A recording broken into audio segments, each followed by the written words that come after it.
محنت کا نتیجہ آپ کی دو باتیں ہیں۔ اگر وہ دو باتیں ان پر ہم نے عمل کر لیا، ہماری اولادوں نے عمل کر لیا، تو پھر ہم دنیا میں بھی کامیاب ہیں اور ہم آخرت میں اندر بھی کامیاب ہیں۔ اگر ہم نے عمل نہ کیا تو پھر دنیا میں ہم ناکام ہیں اور آخرت میں بھی ہم ناکام ہیں۔ اور یہی دو باتیں، یہی ہم خود بھی ان پر عمل کریں اور اپنی اولادوں کو بھی یہ ہدیہ دیں، تحفہ دیں اور ان کو بھی اس پر عمل کروائیں۔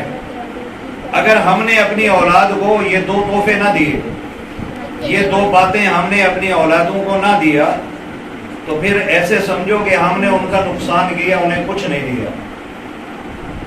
یہ دو باتیں بڑی اہم ہیں اور بڑی ضروری ہیں۔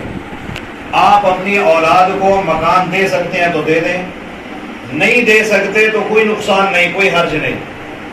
آپ اپنی اولاد کو بزنس دے سکتے ہیں تو بزنس دے دیں، لیکن اگر نہیں دے سکتے تو کوئی حرج نہیں ہے۔ لیکن اگر آپ نے اپنی اولاد کی طرف یہ دو باتیں منتقل نہیں کی، ان کو نہیں بتایا، تو پھر ان کا بہت بڑا نقصان ہو گیا۔ دیکھیں نبی علیہ الصلوۃ والسلام، آپ کا آخری وقت ہے، آپ دنیا سے کوچ فرما رہے ہیں، تو اس وقت نبی علیہ الصلوۃ والسلام نے دو باتیں ارشاد فرمائی دنیا سے جاتے جاتے، اور یہی دو باتیں نبی علیہ الصلوۃ والسلام کی پوری سیرت کا خلاصہ ہے۔ نبی علیہ الصلوۃ والسلام نے جاتے جاتے دو باتیں ارشاد فرمائی۔ فرمایا میرے صحابہ الصلاۃ الصلاۃ الصلاۃ الصلاۃ، کہ اے میرے صحابہ نماز ذوق شوق کے ساتھ پڑھنا ہے، نماز دل جمی کے ساتھ پڑھنا ہے۔ آج بڑے افسوس سے کہنا پڑتا ہے کہ ہماری خواتین بھی اور ہم بھی نمازیں پڑھتے ہیں، لیکن ہماری نمازیں بے جان ہوتی ہیں، ہماری نمازوں کے اندر جان ہی نہیں ہوتی۔ آج نمازیں پڑھنے کے باوجود بھی ہم پریشان نظر آتے ہیں۔ کیوں پریشان نظر آتے ہیں؟ اس لیے کہ ہماری نمازوں کے اندر جان ہی نہیں ہے، ہماری نمازوں کے اندر روح ہی نہیں ہے، اس وجہ سے ہم پریشان نظر آتے ہیں۔ اور نبی علیہ الصلوۃ والسلام کی زندگی کو اگر ہم دیکھتے ہیں تو نبی علیہ الصلوۃ والسلام کی ساری زندگی نماز نماز نماز ہے۔ آپ کی صبح بھی نماز ہے، آپ کی شام بھی نماز ہے، آپ کا دن بھی نماز ہے، آپ کی رات بھی نماز ہے، ہر وقت نماز ہی نماز ہے۔ لیکن آج ہم نماز میں بڑی سستی کرتے ہیں۔ کبھی ہماری نماز مہمانوں میں چلی جاتی ہے، کبھی ہماری نماز واٹس ایپ پہ چلی جاتی ہے، کبھی ہماری نماز فیس بک پہ چلی جاتی ہے، کبھی ہماری نماز دکان پہ چلی جاتی ہے۔ آج ہم اس حوالے سے بڑے سست ہیں، اور نبی علیہ الصلوۃ والسلام نے دنیا سے جاتے ہوئے ہمیں جو پیغام دیا تھا وہ یہی دیا تھا کہ الصلاۃ الصلاۃ، تم نماز کا خیال رکھنا۔ اور نبی علیہ الصلوۃ والسلام نے خود بھی اس پر عمل کر کے دکھایا کہ دیکھیں نبی علیہ الصلوۃ والسلام کمزور ہو چکے تھے، آپ کا جسم کمزور ہو چکا تھا۔ حضرت بلال دروازے پر آئے، حضرت بلال نے کہا یا رسول اللہ الصلاۃ الصلاۃ الصلاۃ۔ نبی علیہ السلام اٹھے، غشی کھا کے پھر آپ گر گئے۔ آپ نے فرمایا مروا ابا بکر فلیصلی بالناس، ابو بکر کو کہو کہ وہ لوگوں کو نماز پڑھا دیں۔ پھر نبی علیہ الصلوۃ والسلام نے حضرت علی کو بلایا، حضرت فضل بن عباس کو بلایا، اور نبی علیہ الصلوۃ والسلام مسجد کی طرف چل پڑے، نماز کے لیے چل پڑے۔ بخاری شریف کی روایت ہے کہ نبی علیہ الصلوۃ والسلام کے قدم وہ نشان بناتے ہوئے جا رہے تھے۔ تو نبی علیہ الصلوۃ والسلام نے کسی حال میں بھی نماز نہیں چھوڑی، خوشی میں بھی آپ نے نماز نہیں چھوڑی، آپ نے غم میں بھی نماز نہیں چھوڑی۔ شیطان سب سے پہلے جو ہمارے اوپر چکر چلاتا ہے وہ خوشی کے موقع پر چلاتا ہے، غم کے موقع پر چلاتا ہے۔ خوشی کا موقع آیا، ہمیں نماز سے فارغ کر دیا، ہم نماز کے قریب نہیں آتے۔ غم کا موقع آیا تو غم کے موقع پر شیطان نے ہمیں نماز سے دور کر دیا، ہم غمگین ہوتے ہیں، پریشان ہوتے ہیں، ہم نماز چھوڑتے ہیں۔ غم آتا ہے تو سب سے پہلے اگر ہم در چھوڑتے ہیں تو اللہ کا در چھوڑتے ہیں۔ سر میں درد ہو گیا تو ہم نے نماز نہیں پڑھی۔ کیوں نماز نہیں پڑھی؟ کیونکہ ہمارے سر میں درد ہے۔ تو سب سے جو بھی ہمارے پاس تکلیف آئی تو سب سے پہلے اگر ہم نے چھوڑا ہے تو رب کے در کو چھوڑا ہے۔ نبی علیہ الصلوۃ والسلام غم کے موقع پر بھی نماز نہیں چھوڑی، خوشی کے موقع پر بھی نماز نہیں چھوڑی۔ نبی علیہ الصلوۃ والسلام غمگین ہوتے، پریشان ہوتے، آپ کہتے بلال مجھے راحت پہنچاؤ۔ یا رسول اللہ آپ کو میں راحت کیسے پہنچاؤں؟ کہا کہ آزان دو میں نماز پڑھوں گا. حضرت بلال آزان دیتے, نبی علیہ السلام نماز پڑھ کے راحت کا انتظام فرماتے. خوشی کے موقع پر بھی آپ نے نماز نہیں چھوڑی. بدر کا موقع ہے, بدر کے موقع پر میرے اور آپ کے آقا جناب محمد رسول اللہ صلی اللہ علیہ وسلم فتح مل رہی ہے.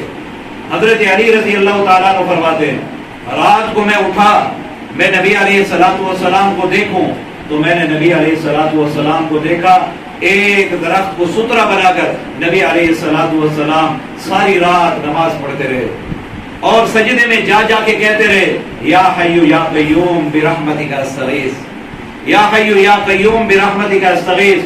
اور یہی نماز ہماری مشکلات کا حل ہے. کسی بابوں کے پاس جانے کی ضرورت نہیں ہے, کسی تعویذ والوں کے پاس جانے کی ضرورت نہیں ہے. ضرورت صرف فقط اتنا ہے کہ ہم مصلی پہ آ جائیں اور مصلی پہ آ کے ہم کہیں یا حی یا قیوم برحمتک استغیث.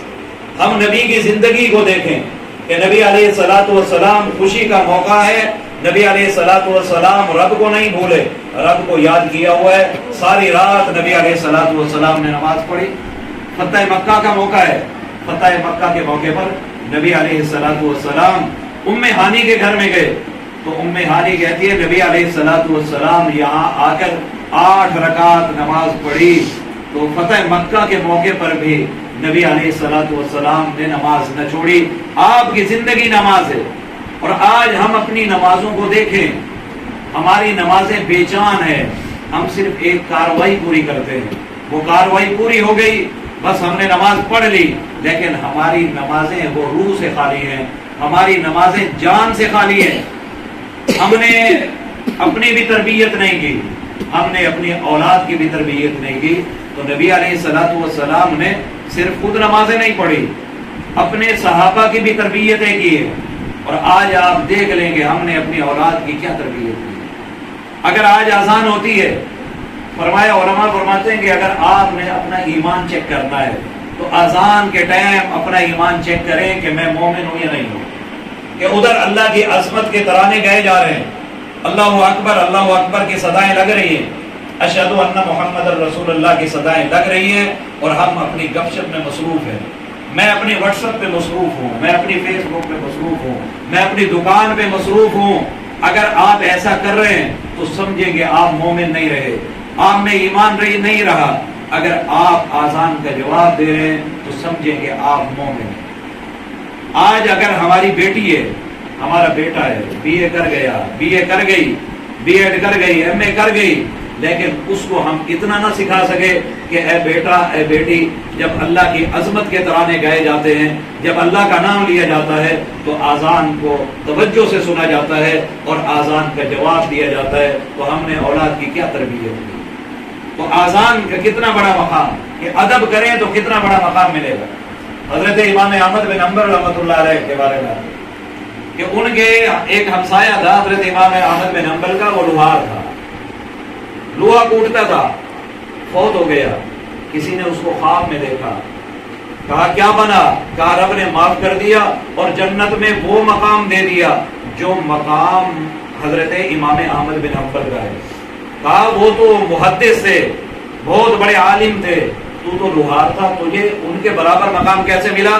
کہا ایک نیکی کی وجہ سے, وہ نیکی یہ تھی کہ میں وہ لوہا کوٹ رہا ہوتا تھا ہتھوڑے کے ساتھ, ادھر سے اللہ اکبر کی صدا آتی, میں ہتھوڑے کو وہی چھوڑ دیتا تھا. اوپر ہے تو بس اوپر رہ گیا, بس چھوڑ دیا, یہ نہیں کیا کہ میں نیچے مار دوں, اور نیچے ہے چلو اوپر اٹھا لوں, نہیں اٹھایا. جہاں میرے کان میں آواز پڑی اسی وقت میں نے چھوڑ دیا. اللہ نے اس کی برکت کی وجہ سے مجھے احمد بن حنبل کے قریب مقام, ان کے برابر مقام عطا فرما دیا. آپ نے زبیدہ خاتون کے بارے میں سنا ہوگا کہ زبیدہ خاتون تو وہ تھی جس نے حاجیوں کے لیے نہر بنوائی, حاجی اس سے پانی پیتے تھے. اور یہاں تو اگر کوئی کتیا کو پانی پلاتا ہے تو اللہ اس کو معاف کر دیتے ہیں. تو اس کا کتنا بڑا مقام ہوگا کہ جو حاجیوں کو پانی پلاتی تھی.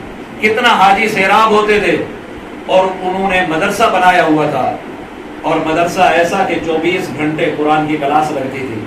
جب ان کا انتقال ہوا تو کسی نے پوچھا زبیدہ خاتون سے کہ تیری تو بخشش ہو چکی ہوگی, اللہ نے تجھے معاف کر دیا ہوگا, نہر زبیدہ تو نے بنوائی، تیرا مدرسہ ہے اور 24 گھنٹے رب کی تلاوت ہوتی ہے، رب کے قرآن کی تلاوت ہوتی ہے۔ تو کہا ہاں بخش دیا، لیکن اس کی وجہ سے نہیں، ایک اور نیکی کی وجہ سے جس کو میں نے کبھی اپنی نیکی سمجھا ہی نہیں۔ کہا وہ نیکی کیا؟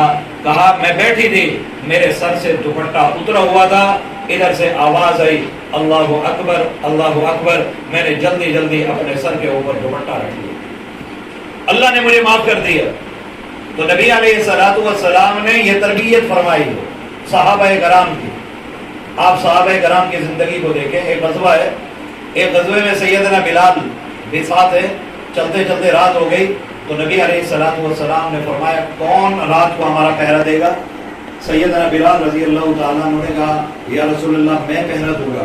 پہرے میں بیٹھ گئے، سارے صحابہ سو گئے، حضور سو گئے، اب بلال پہرے میں بیٹھے ہیں، تو بیٹھے بیٹھے سوچنے لگے کہ میں فارغ ہی بیٹھا ہوں تو کیوں نہ میں مصلی بچھا لوں۔ وضو کیا اور مصلی پہ آ گئے، نماز پڑھنے لگ گئے۔ تو یہ صحابہ کی تربیت تھی۔ آج میں آپ ہیں، اگر ہمیں نیند نہیں آتی رات کو، ہم اس کو کہتے ہیں کہ میں بے چین ہوں، میں بے چین ہوں، مجھے نیند نہیں آتی، تو بے چینی کا حل یہی ہے کہ اٹھائیں مصلی اور اس پر بیٹھیں اور نماز پڑھیں اور اپنے رب کو سجدہ کریں۔ ایک اور غزوے کی بات ہے، نبی علیہ الصلوۃ والسلام نکلے، صحابہ نکلے، تو اس غزوے میں صحابہ کے پاس سواریاں کم تھی، ایک سواری پر 6 آدمی، کچھ پیدل چلتے، کچھ اوپر بیٹھتے، حتیٰ کہ اس سفر میں صحابہ کے جوتے ٹوٹ گئے، پاؤں زخمی ہو گئے۔ رات ہو گئی، جب رات ہو گئی بھائی انصار اور مہاجرین نے پہرا دینا ہے، تو ایک ساتھی انصاری اور ایک مہاجر وہ پہرا دے رہے تھے، تو انہوں نے کہا